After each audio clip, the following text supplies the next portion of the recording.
Today I'm going to show you how to properly strengthen the rotator cuff because you may be doing it wrong.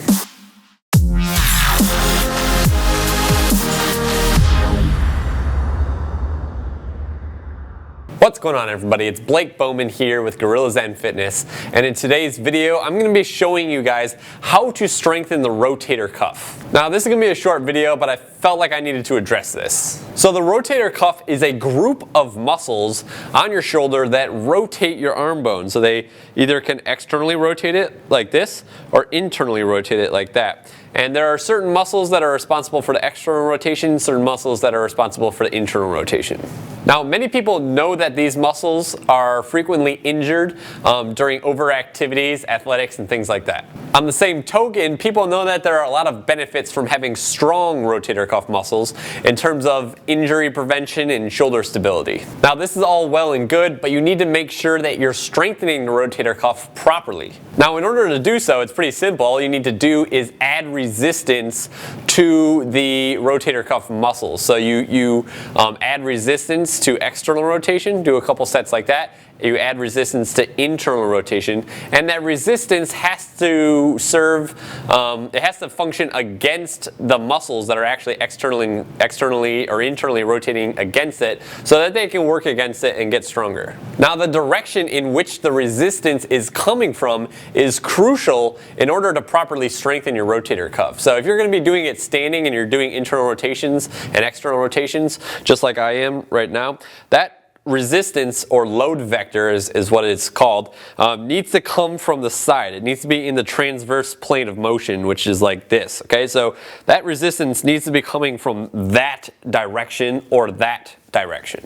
Now, this is where a lot of people strengthen their rotator cuff wrong. They'll grab a weight or something like this, and I fucking see this all over the place.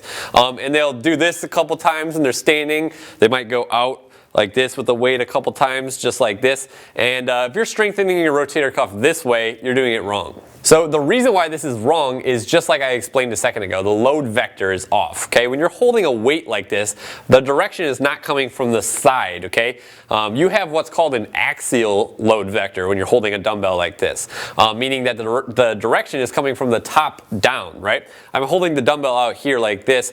Gravity is pushing down on the dumbbell this way. So the direction, the load vector is pushing down like this. The point I'm trying to make here is by holding a weight like this and internally and externally rotating your arm like this, the weight is not adding any benefit to your rotator cuff. It's not getting those muscles to contract harder or get them stronger. Really all this is doing is it's getting your bicep to activate isometrically just to hold the dumbbell in place here, which is not doing anything for your rotator cuff. Now, you may be wondering if it's okay to do standing exercises like this, or maybe laying on a bench and do external rotation that way, laying sideways.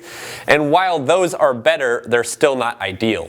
For example, if you're doing standing external rotations like this with both arms, the load vector is good right about, it's like good all through here, The direction is pushing down on the external rotators, which is causing them to get stronger.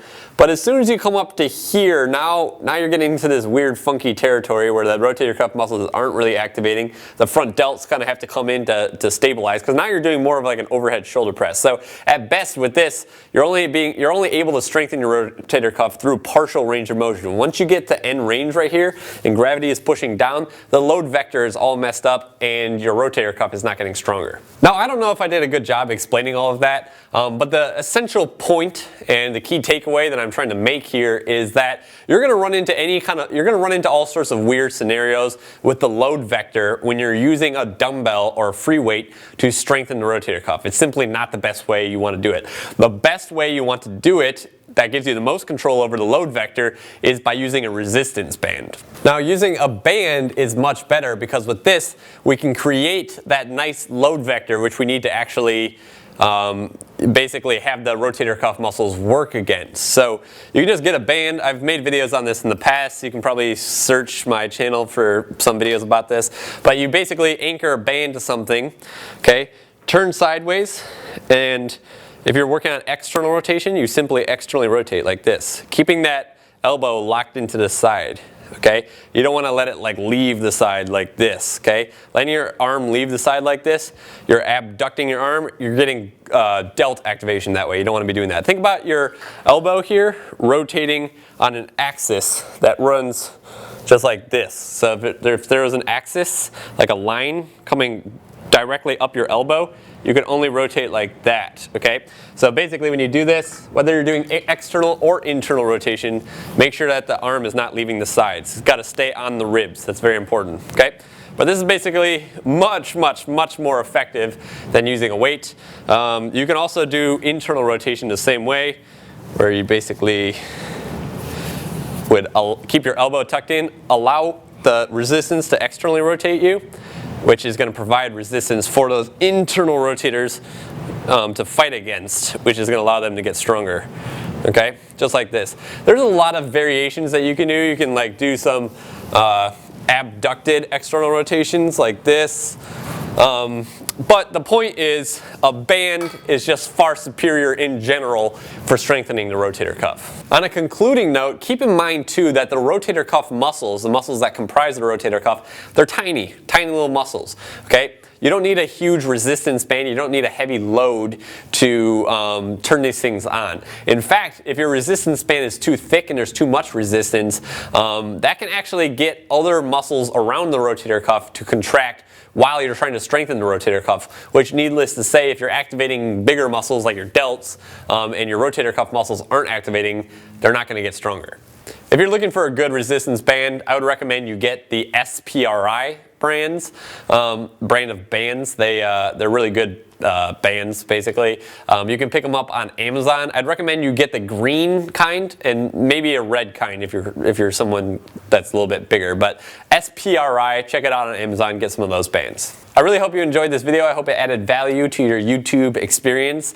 If you like this video and you're not yet subscribed to my channel, go ahead and do that right over here. Also, make sure to give me a like on Facebook and follow me on Instagram. I'll include links to both of those in the description down below. If you want me to take you through a postural assessment as well as a movement screen to identify your muscle imbalances, as well as the postural deviations that you have that might be causing aches, pains, and suboptimal movement patterns, then go ahead and open up the link in the description down below under coaching. That'll take you to my coaching page. You can learn about what I have to offer. You can learn more about my posture and movement assessment. And then from there, if what I provide to you is valuable enough, you can move forward with me as a coaching client. I really hope you enjoyed this video. Have a good day.